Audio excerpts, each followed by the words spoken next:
नमस्कार दोस्तों, tax of things के यूट्यूब चैनल पर आप सबका स्वागत है। सबको होली की बहुत बहुत शुभकामनाएं। आशा करता हूं, उम्मीद करता हूं और ईश्वर से प्रार्थना है कि आप सभी लोग सुखी, समृद्ध और संतुष्ट जीवन बिताएं। आज का जो टॉपिक है हमारे जीएसटी का, वो है सेक्शन 10 कंपोजिशन लेवी। और छोटा सा टॉपिक नहीं है, ये थोड़ा सा लेंदी टॉपिक आज होने वाला है। मैं उम्मीद करूंगा कि आप सबको ये टॉपिक अच्छा लगे, पसंद आएगा और अच्छी क्लैरिटी मिल जाएगी कि कंपोजिशन लेवी के ऊपर क्या क्या चीज़ें हैं। हालांकि जनरल पार्लेंस में, जनरल प्रैक्टिस में हमें पता है कंपोजिशन लेवी क्या है, मगर सेक्शन की रीडिंग इंपॉर्टेंट हो जाती है क्योंकि सेक्शन के अंदर बहुत से इंपॉर्टेंट फाइनल पॉइंट्स हैं। चलिए, कंटेंट अगर आपको अच्छा लगता हो, हमारी बातें आपको अच्छी लगती हों, हमारा तरीका अच्छा लगता हो तो ज़रूर से शेयर, लाइक और सब्सक्राइब कर दीजिएगा। इसी से हमको मोटिवेशन मिलता है। तो आपके स्क्रीन्स के ऊपर कंपोजिशन लेवी खुला हुआ है। सेक्शन 10 है ये जीएसटी का। यहाँ पर हम बात पढ़ते हैं, notwithstanding anything to the contrary content in this act but subject to the provisions of section 93 and 94। 93, 94 के अकॉर्डिंगली हम बात कर रहे हैं। A registered person whose turnover in the preceding financial year. Point number 1 जो important बात है वो है अपनी प्रीसीडिंग फाइनेंशियल ईयर की। आपको कंपोजिशन लेवी के लिए क्या देखना है? Preceding financial year. चलिए, did not exceed 50 lakh rupees. अब जो हम एक्ट पढ़ रहे हैं या जो हमारी CBIC की वेबसाइट के ऊपर जो एक्ट पड़ी हुई है वहाँ पर ये लिखा हुआ 50 एक्ट, मगर अब ये है आपका 150 लाख रुपीज़। फिलहाल आपकी जो नॉर्मल लिमिट है वो 150 लाख रुपीज़ है। इसको भी हम बाइफरकेट करके बताएंगे कि 150 लाख किसके लिए है और भी कुछ लिमिट दी गई है, वो भी हम आपसे डिस्कस करेंगे अभी। मे opt to pay in lieu the tax payable by him under section 1 of section 9, ये रेगुलर वाला है। At amount calculated at such rate भी अब आगे बताया जाएगा, as any prescribed but not exceeding. यहाँ पर रेट बताए गए हैं। 1% of the turnover in state और turnover in union territory in case of a manufacturer. अब ये पुरानी बातें थी, यहाँ पर कुछ चीज़ें फ़र्क हो गई हैं, हम उस हिसाब से डिस्कस करते हैं। 2.5% of the turnover in state और turnover in UT in case of person engage in making supplies referred to in clause B of paragraph 6। ये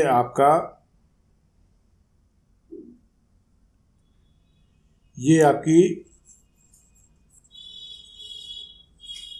रेस्टोरेंट के बारे में बात कर रहा है। और 0.5% of the turnover in state और turnover in UT in case of other suppliers. ठीक है, subject to such conditions and restrictions as may be prescribed,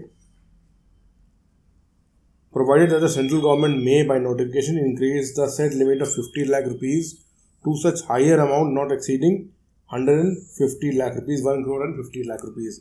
यहाँ पर बता दिया गया। एक प्रोविजो और डाला गया है, ये थोड़ा सा इम्पॉर्टेंट प्रोविजो है प्रैक्टिस पॉइंट ऑफ व्यू और एकेडमिक पॉइंट ऑफ व्यू से।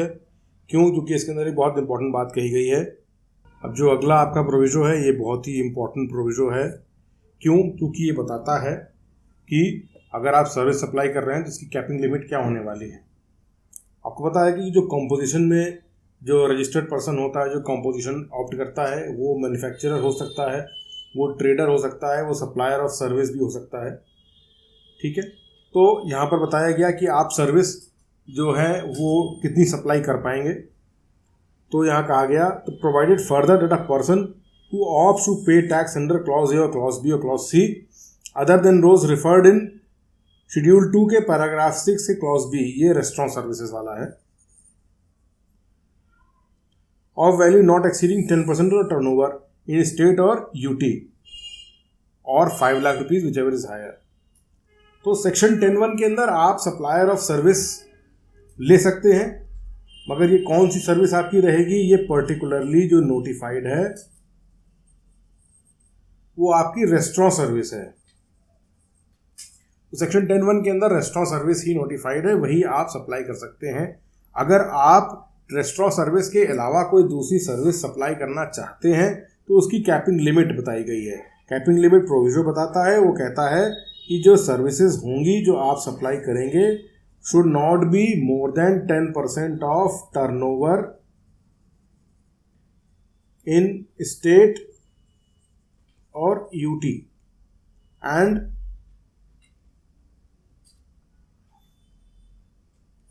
or 5 lakh rupees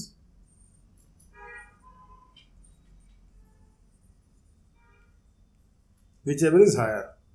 तो प्रोविजो आपको बताता है कि अगर आपको रेस्टोरेंट सर्विस के अलावा कोई सर्विस सप्लाई करनी है तो उसकी कैपिंग लिमिट है।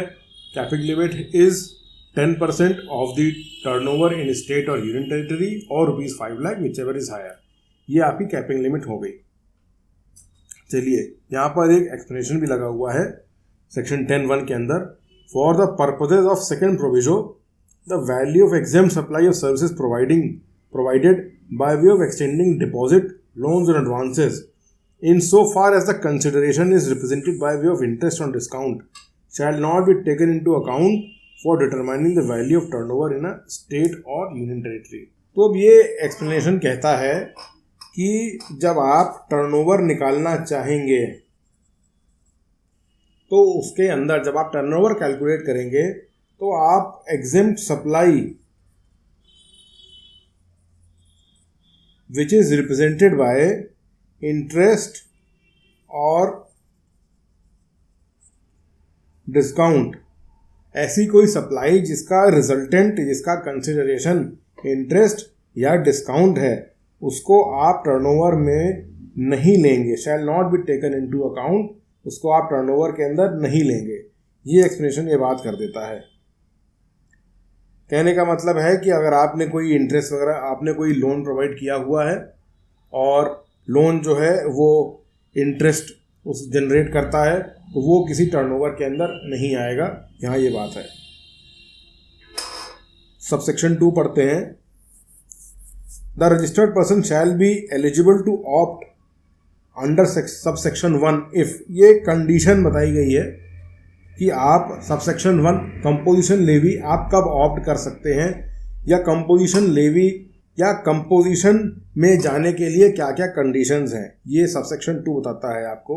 भैया कहा गया कि save as provided in subsection 1 he is not engaged in the supply of services. ठीक है भाई, सबसेक्शन 10(1) के अंदर आप रजिस्ट्रेशन लेना चाह रहे हैं तो सप्लायर ऑफ सर्विसेज में आप नहीं होने चाहिए, subject to the condition laid out in provision in proviso.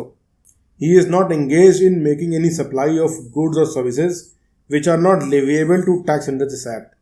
ऐसी कोई सप्लाई आप ना करें जो कि जीएसटी के अंदर ना आता हो, वो कंपोजिशन लेवी नहीं ले सकता। इसका मतलब कि जो पेट्रोल डीजल है ये क्योंकि जीएसटी के अंदर अभी आता नहीं है, अगर आप पेट्रोल डीजल के सप्लायर हैं तो आप कंपोजिशन लेवी नहीं ले सकते। He is not engaged in making any interstate outward supplies of goods or services। Inter state सामान आप ना भेज पाएंगे ना बेच पाएंगे और ना कोई अपनी सर्विसेज प्रोवाइड करा पाएंगे। ही is not engaged in making any supply of goods through an electronic commerce operator. Electronic commerce operator के थ्रू अगर आपकी कोई सप्लाई चल रही है तो भी आप कंपोजिशन लेवी नहीं ले सकते।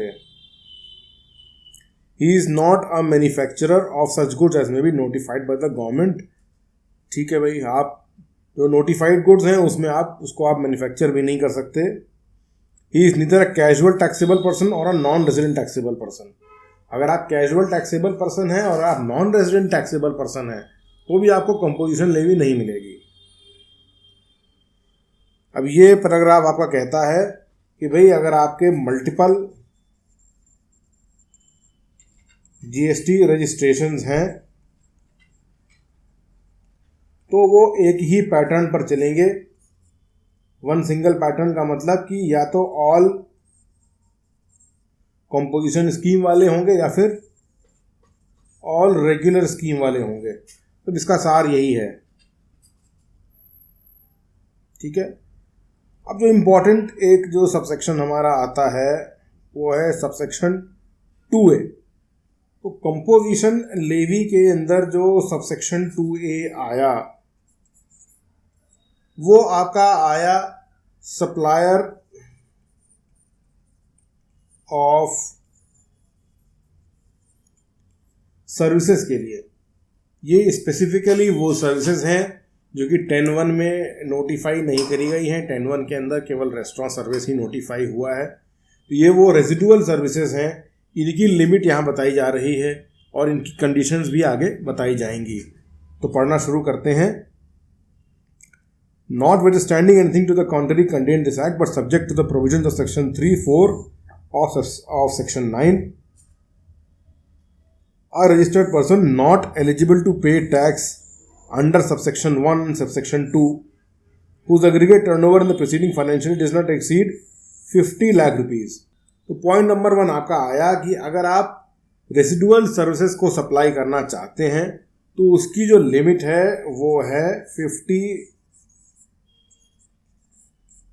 लाख रुपीज। ठीक है।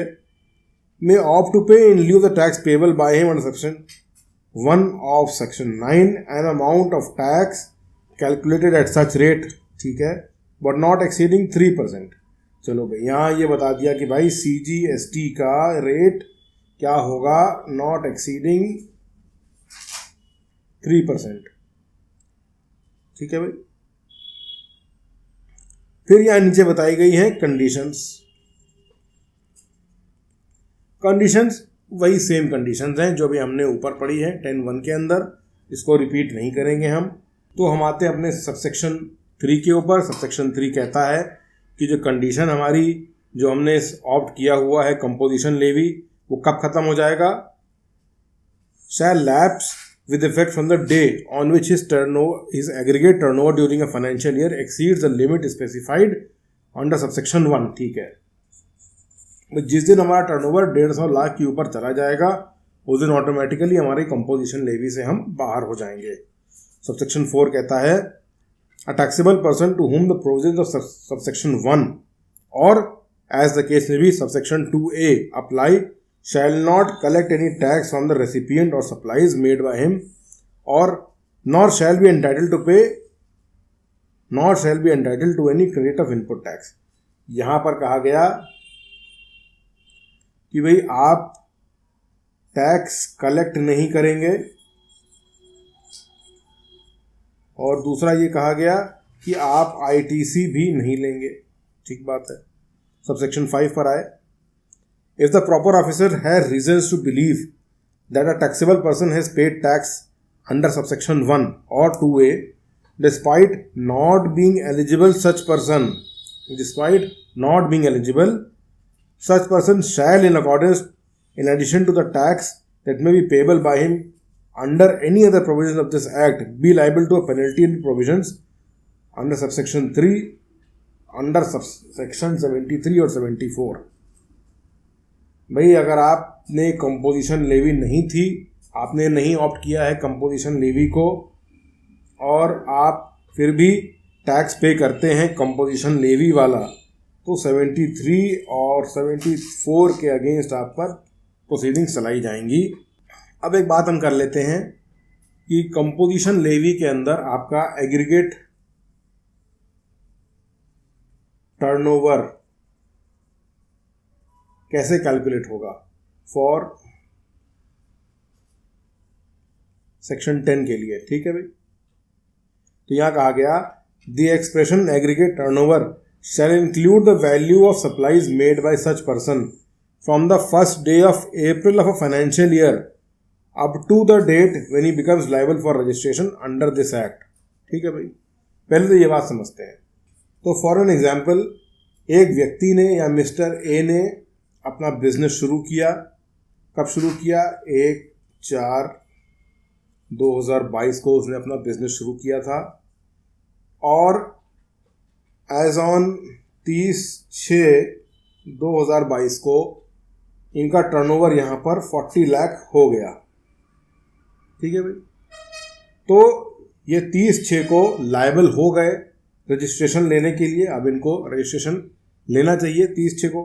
तो यहाँ पर वही बात कह रहा है, द टोटल जो एग्रीगेट टर्नओवर कैलकुलेट किया जाएगा वो उस पीरियड का भी किया जाएगा जब आपने रजिस्ट्रेशन नहीं ले रखा था और जिस दिन आप रजिस्ट्रेशन लेने के लिए एलिजिबल हो गए। Shall include the value of supplies made by such person from the first day of April, ये वाला, up to the date when he becomes liable for registration under this act, ये वाला। ठीक है, अब आगे चलते हैं। But shall not include the value of exempt supply services provided by way of extended deposit loans और एडवांसेस, जो मैंने आगे बात आपको बताई थी इंटरेस्ट और डिस्काउंट वाली। ठीक, अब आते हैं एक्सप्रेशन 2 के ऊपर। अभी आपने पढ़ा कि एग्रीगेट टर्नओवर क्या है, उसकी क्या मीनिंग है, उसमें क्या क्या लिया जाता है। यहाँ पर हम समझेंगे कि टैक्स पेमेंट करने के लिए कौन सा टर्नओवर माना जाएगा। यहाँ पर ये बताया गया, for the purposes of determining the tax payable by a person under this section the expression turnover in state और turnover in union territory shall not include the value of following supplies. Turnover for the purposes of determination of tax, tax निकालने के लिए जो turnover बनाना है हमको या देखना है, उसमें क्या दो चीज़ें नहीं आएंगी। पहला, वो वाली सप्लाईज जिसमें हम रजिस्ट्रेशन के लिए एलिजिबल नहीं थे, 40 लाख से पहले वाली सप्लाईज, वो आप टर्नओवर कैलकुलेट करने के लिए या टैक्स कैलकुलेट करने के लिए जो टर्नओवर हम निकालते हैं उसमें वो नहीं आएगा। प्लस क्या नहीं आएगा, exempt value of services provided by way of extending deposit loans, जिनका कंसिडरेशन इंटरेस्ट और डिस्काउंट आता है। ये दोनों जो आपके पॉइंट्स हैं, ये आप टर्नओवर कैलकुलेट करने में नहीं लेंगे जिस टर्नओवर पर आपको टैक्स निकालना है, मगर यही दोनों पॉइंट आप लेंगे जब आपको एग्रीगेट टर्नओवर देखना है। ये बात आपको क्लियर हो गई। तो ये हमारा आज का डिस्कशन सेक्शन 10 के ऊपर था। सेक्शन 10 हमारी जो कंपोजिशन लेवी का सेक्शन है, और मैं उम्मीद करता हूँ कि आज का सेशन लेंदी जरूर रहा होगा मगर इन्फॉर्मेटिव रहा होगा। कंपोजिशन लेवी के ऊपर की सारी बातें आज हमने डिस्कस करी हैं। आपको कंटेंट हमारा अच्छा लगता हो तो ज़रूर से लाइक, शेयर और सब्सक्राइब कर लीजिएगा, इसी से हमको मोटिवेशन मिलता है।